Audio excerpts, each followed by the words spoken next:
बिस्मिल्लाहिर्रहमानिर्रहीम। अस्सलाम वालेकुम नाजरीन, मिक्स्ड इन्फो टीवी के साथ मैं हूं जाहिद फ़ारूक। नाजरीन, आज एक बहुत बड़ी ख़बर आपके साथ शेयर करूंगा। जो अमेरिका का न्यू वर्ल्ड ऑर्डर था, आखिर में वो आखिरी अपनी सांसें भरने लगा।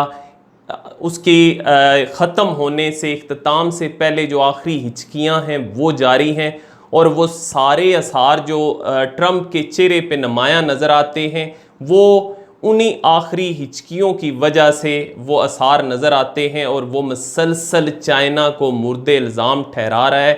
हत्ता कि इसमें भी बहुत सी क्या सराइयाँ हैं, इसमें भी बहुत सी ऐसी थ्योरीज़ मौजूद हैं कि किस तरीके से ये कोविड-19 जो है वो अमेरिका की तरफ से सामने लाया गया, चाइना में आया, उसके बाद चाइना ने उसकी डी कोडिंग की। बहुत से इस पे कभी फिर बात करेंगे। सारी रिसर्च के बाद मैं आपको सारे हकायक बताऊंगा, लेकिन आज हम एक ख़बर पर फोकस करेंगे कि दुनिया के अंदर अमेरिका का जो ज़ालमाना न्यू वर्ल्ड ऑर्डर था वो इख्तिताम पजीर होने जा रहा है। मज़ीद आगे बढ़ने से पहले जिन दोस्तों ने अभी तक हमारा चैनल सब्सक्राइब नहीं किया, सब्सक्राइब कर लें, बेल का आइकन ज़रूर दबाएं, और ताकि आने वाली किसी भी मालूमात को आप मिस ना कर सकें। व्यूवर्स, मेरी तरफ से सबसे पहले आपको ईद मुबारक, क्योंकि आप ये सोचते होंगे इतने दिनों के बाद ईद मुबारक। मैं ईद के दिन से बीमार था, बुखार 103 पे पहुंच चुका था, और गुज़िश्ता 3-4 दिन मुसलसल बुखार से लड़ता रहा। सेहत काफ़ी ज़्यादा ख़राब हुई। 2 दिन तो बिल्कुल सोया भी नहीं। कल रात का मैं ये सूरत हाल इस वजह से भी बता रहा हूँ कि इसमें आप लोगों के लिए भी एक बहुत बड़ा मैसेज है। चूँकि मेरा मोटिवेशनल स्पीकिंग के साथ भी तल्लक है, तो ये मैं जो भी हकायक लोगों के सामने रखता रहा अपने दूसरे मोटिवेशनल स्पीकिंग के channel Zahid Farooq motivational speaker के नाम से जो चैनल है उसमें, तो उस हवाले से मैं आपको बताऊं, मैं हमेशा ये कहता था कि इंसान इरादा करता है तो वो कामयाबी ज़रूर हासिल करता है जब भी इरादा कर लेता है। 2 दिन मुसलसल जाग के गुजारी। रात को तकलीफ़ इस कदर ज़्यादा थी कि मैं आपको बयान नहीं कर सकता। 4 डॉक्टरों के पास गया, मुख्तलिफ़ डॉक्टरों के पास। एक से आराम नहीं आया, दूसरे के पास, दूसरे से आराम नहीं आया, तीसरे के पास, चौथे के पास। फिर रात को मैं जब जाग रहा था, मैं वहाँ से उठा, पहले अपने रूम से, फिर लॉन में घूमना शुरू किया, वहाँ से सीधा छत पे चला गया, अपना जो घर है उसकी, और वहाँ बैठ के मैंने ये इरादा किया कि जो भी हुआ मुझे सुबह उठना है बिस्तर से, अब इस बिस्तर पे मज़ीद नहीं रहना। इंसान सिर्फ इरादा करता है और उस पे इस्तकामत दिखाता है, उस इरादे में कामयाबी अल्लाह ताला की ज़ात देती है।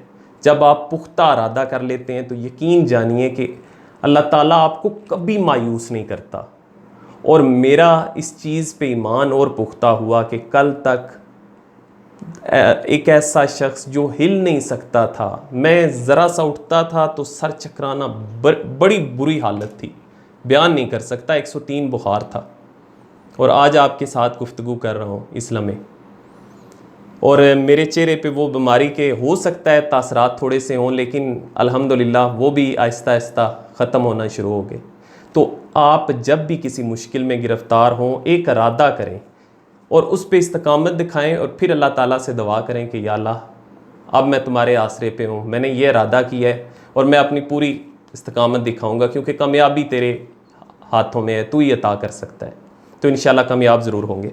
अब आते हैं ख़बर की तरफ। मैं बिल्कुल ख़बर पे ही रहूँगा, उससे आगे पीछे नहीं होऊंगा।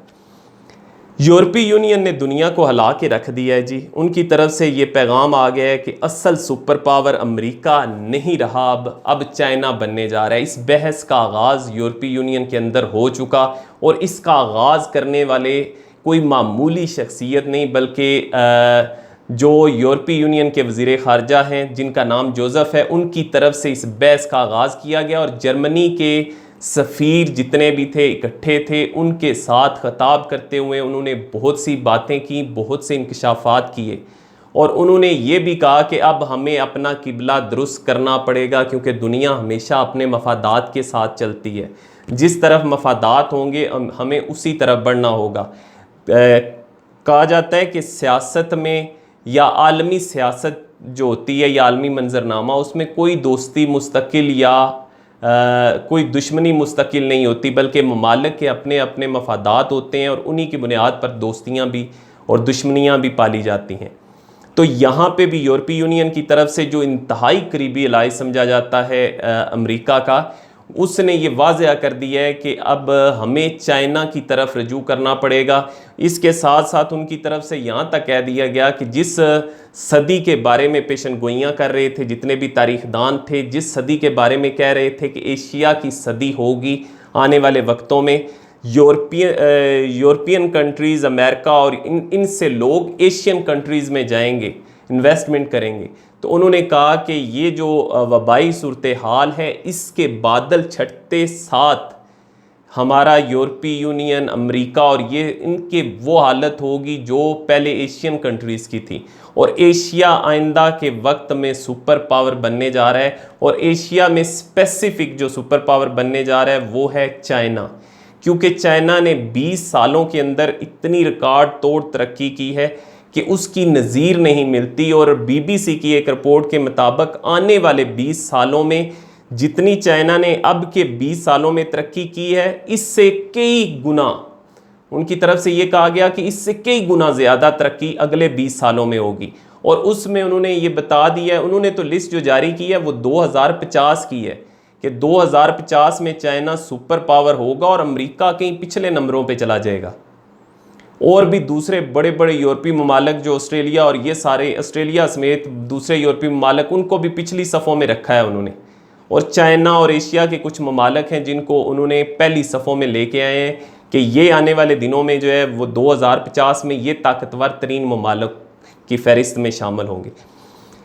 अब ये चीज़ पाकिस्तान के लिए तो बड़ी खुशाइंद है, लेकिन भारत के लिए भी बड़े मसाइल हैं। क्योंकि भारत की तरफ से अमेरिका की आशीर्वाद हासिल करके ज़रा सा उन्होंने कोशिश की थी कि लद्दाख के साथ जो एरिया है वहाँ पे वो अपना एयर बेस बनाना चाहते थे, आर्मी का बेस बनाना चाहते थे, रोड भी निकाल रहे थे। लेकिन चाइना ने उनकी नीयत को बांप लिया और कहा जाता है कि इसमें अमेरिका और इसराइल की आशीर्वाद हासिल थी, क्योंकि वो इससे वो चाहते थे कि उस बेस के ऊपर परमानेंट जो इसराइल, अमेरिका और भारत की आर्मी बैठेगी और उनका निशाना सीधा चाइना, वहाँ पे बैठ के वो चाइना के अंदर एक बगाड़ पैदा करना चाहते थे। दूसरा, उनका जो सी पैक, हमारा जो सी पैक है उसको अटैक करना चाहते थे, गिलगित बल्तिस्तान, चूँकि उसके साथ वहाँ से अटैक करना उनके लिए ज़्यादा इजी था। तो जब चाइना ने इस सारी सिचुएशन को देखा तो चाइना के वज़ीर ख़ारजा की तरफ से जो बयान आया था, व्यूवर्स आपको पता होगा कि अमेरिका जो सर्द जंग का आगाज़ करने जा रहा है, कोल्ड वार का, उससे बाज रहे, वरना उसको बहुत सख्त नताइज भुगतना पड़ेंगे। इस तरह के शदीद अल्फाज माफ़ कीजिएगा, मैंने बताया था सेहत के हवाले से, इस तरह के अल्फाज जो हैं वो चाइनी वज़ीर ख़ारजा की तरफ से, जो कि हमेशा बड़े तामुल का मुज़ाहरा करते रहे, लेकिन अब उनके रवैये में भी एग्रेशन नज़र आ रही है, उनके रवैये में भी वो जो होता है ना जरहानापन, वो आ चुका है और वो भी अब बर्दाश्त नहीं करते। भारत की तरफ से उनके जो 4 पॉइंट थे सरहदों के साथ, उन चारों पॉइंट पर इसराइल ने अपनी फ़ौजें बढ़ाईं, 5,000 मुख्तलिफ़ जगहों पे फ़ौजें लगाकर भारत को पीछे धकेल दिया और 40% से ज़ायद हिस्सा जो है वो अपने कंट्रोल में कर लिया, वहाँ पे अपने परचम लहरा दिए। और सोशल मीडिया पे बहुत सी वीडियोस वायरल हुई जिसमें भारतीय सूरमा जिन्हें कहा जाता है, उनके जो फ़ौजी हैं वो उनसे मिन्नतें करते हुए दिखाई देते हैं। वो मिन्नत तरले कर रहे हैं, खुदा के लिए हमें बख्श दो, हमें माफ़ कर दो, हम इस इलाका, आप इधर से पीछे चले जाएं। कहीं वो उन्होंने पम्फलेट उठाए हुए हैं, बात कर रहे हैं, इस तरह की चीज़ें चल रही हैं। लेकिन चाइना ने उनकी किसी अपॉलॉजी को कबूल नहीं किया, एक्सेप्ट नहीं किया, और उन्होंने कहा कि हम जिस जगह पे आ गए अब यहाँ से पीछे जाने वाले नहीं हैं, अब यहाँ से हम पीछे नहीं जाएंगे, बस अब ये जगह हमारे कंट्रोल में रहेगी। अब इंडिया के पास इतनी जुर्रत कहाँ से आए? वो जो फिल्मों में कहा करते थे घुस के मारेंगे, ये करेंगे, बस उनकी फिल्में ही हैं। उनके अंदर इतनी जुर्रत नहीं, सिर्फ पाकिस्तान को अपनी गीदड़ बबकियों से मरूब करने की कोशिश करता रहता है या दूसरे छोटे ममालिक को। अच्छा, इस सारी मंजरनामे में देखकर सदर ट्रंप मैदान में उतरे और उन्होंने कहा जी चाइना और भारत के दरमियान हम सालसी कराने के लिए तैयार हैं, जिसको चाइना ने यकसर मुस्तरद कर दिया और उन्होंने कहा भाई आप अपने जो भी मामलात हैं वो नबेड़ें, हमें किसी सालसी की ज़रूरत नहीं है, हमें जो जगह चाहिए थी वो हम हासिल कर चुके, वो हमारी जगह थी, तो हमें इस पे सालसी नहीं चाहिए कि हम पीछे हट जाएं, आप आगे आ जाओ, ये वो आपकी सालसी कबूल नहीं, आप अपने काम करें। तो ये साफ दो टोक चाइना ने इसका इजहार कर दिया। और दूसरी तरफ अमेरिका पे बुरा जो वक्त आ रहा है वो देखें, दूसरी तरफ जो सोशल वेबसाइट सबसे ज़्यादा जो जिसको प्रेस रिलीज़ का भी दर्जा दिया जाता है, ट्विटर, उसने भी ट्रंप की दुर्गत बना दी, उसको झूठा करार दे दिया कि ये इनकी तरफ से जो बातें की जाती हैं कोविड-19 के मतलब वो उस पर ज़्यादा ध्यान ना दें, ये उनकी तरफ से बता दिया गया ट्विटर की तरफ से। अब आते हैं जी यूरोपीय यूनियन की तरफ कि उनकी तरफ से क्या कहा गया है। असल खबर जो है, वज़ीर ख़ारजा जोसेफ ने कहा है कि ताकत का मरकज़ अब एशिया की तरफ मुंतकिल हो रहा है, और जिस एशियाई सदी की पेशन गोई मैं पहले भी बता चुका हूँ कि माजी में की जाती रही, उसका ज़हूर हो चुका है, अब आगे नहीं, वो कहते हैं हो चुका है। और इस पर हमें क्या करना चाहिए वो अपने उनको बता रहे हैं। अब यूरोपीय यूनियन को अपने मफादात को सामने रखते हुए दोबारा रजू करके मामलात देखने की ज़रूरत है। जर्मनी के सफारतकारों से खिताब करते हुए उन्होंने ये सारी बात की और उन्होंने ये भी कहा कि अब अमेरिका की सरबराही में चलने वाले आलमी निज़ाम को ख़तरात लाक हो चुके हैं, अब ताकत का तवाज़न अमेरिका और यूरोप से एशिया की तरफ मुंतकिल हो रहा है और हमें नई सूरत हाल के मुताबिक अपने मामलात को देखने पड़ेंगे, हम किसी के ग़ुलाम नहीं हैं कि उन्हीं के साथ चलते रहें। यूरोपीय यूनियन को ठोस बुनियादों पर चाइना से बात करनी चाहिए। यूरोपीय यूनियन और चाइना के दरमियान होने वाली सरबराही कॉन्फ्रेंस की हमें भी पूरी तरह तैयारी करनी चाहिए और उनके साथ जो मुलाकात होगी उसको हमें उनके सामने खुल के ठोस यानी तजावीज़ रखनी चाहिए और मामलात को समझना चाहिए और चीन के साथ चलने की कोशिश करनी चाहिए, ये उनकी तरफ से कहना है। और इसके साथ साथ उन्होंने ये भी कहा कि कोविड-19 के अगेंस्ट जो भी मामलात चल रहे थे उसमें अमेरिका और चाइना की सूरत हाल सामने आ गई है। चाइना ने मुतासरकुन किरदार अदा किया उसको कंट्रोल करने में, जबकि अमेरिका नाकाम रहा। तो अमेरिका की ये कमज़ोरी भी खुल के सामने आ चुकी है। चीन के वज़ीर ख़ारजा ने अमेरिका के ख़िलाफ़ खुलकर अब बात करना शुरू कर दी है, जो पहले खामोश थे। उन्होंने भी चाइना को, जिस तरीके से मैंने पहले भी आपको बताया है कि चाइना ने ये कहा है कि सर्द जंग से बाज रहे अमेरिका और इतनी ज़्यादा हमारे मामलात में मुदाखलत ना करे, चूँकि अमेरिका भारत को पहले थपकी दे रहा था, फिर अब हांगकांग और ताइवान के अंदर उसने कोशिश की है कि ऐसे मामलात किए जाएँ, मामलात को ख़राब किया जाए, चाइना को उधर इंगेज किया जाए ताकि उनकी माशी तौर पे वो कमज़ोर हो।